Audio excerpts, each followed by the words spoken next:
Hi, my name is Christopher Valentine, and I am co-author with Dr. Christian von Lahr and the Nature People on the first books written or channeled directly from the fairies, gnomes, leprechauns, and elves.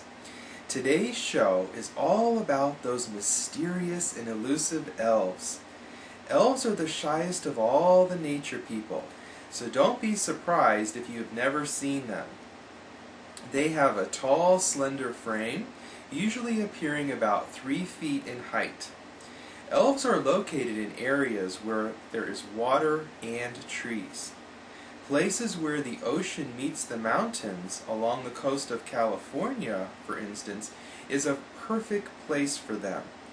This is because they make their homes along the craggy cliffs, where they will have privacy and can see for miles around what is around them, as well as feel the cool mist from the ocean that is so important to them. Elves also like to make kingdoms in the forest, where there are lakes, rivers, and streams.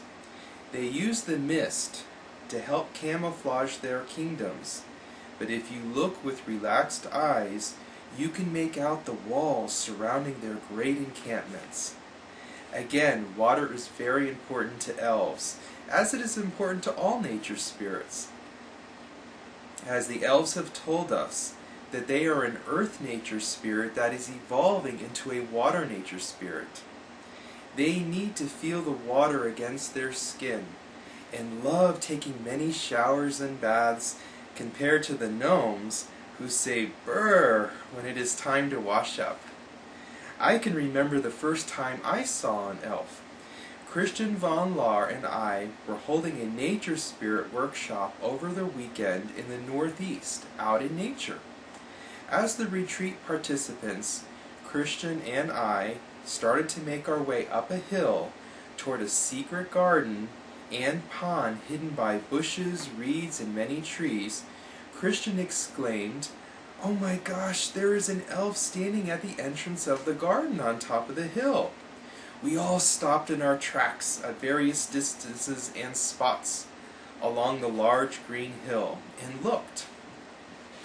The sun was just setting, and by the way, that is a huge clue, as that is the best time to view nature spirits outside.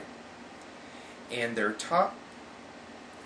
at the top was a 3-foot elf holding a lantern, welcoming us to our sunset viewing of the nature folk. What is distinct about elves is that they wear a hat that is pointed in the front, just like Errol Flynn wears in the movie Robin Hood. Another distinction is a feather that they wear at the side of their hat, that we were all treated to see as well. The elves have told us that if you see an elf wearing a feather on the right side of his hat, that elf has free rein as a scout to move about the forest unhindered by other nature spirits and toll keepers, for example. Over the years, we have learned many techniques that we teach in our seminars and workshops on how to see nature spirits live at our special events around the country. If you would like to learn how to see fairies, gnomes, elves, and leprechauns, check out our series of books channeled from the Nature People. They all offer ways on how to see, connect, or communicate with the very special wee folk. In fact, their second book, with an exact likeness of Carson on the front of the book, is titled Seeing and Sensing Gnomes. Hey, looky here. And it is almost entirely methods that the nature spirits themselves give to you on how to see them, hear them, and communicate with them, plus techniques that we've used over the years that are very successful. When we saw the background image for the cover, Christian and I thought, oh, how perfect.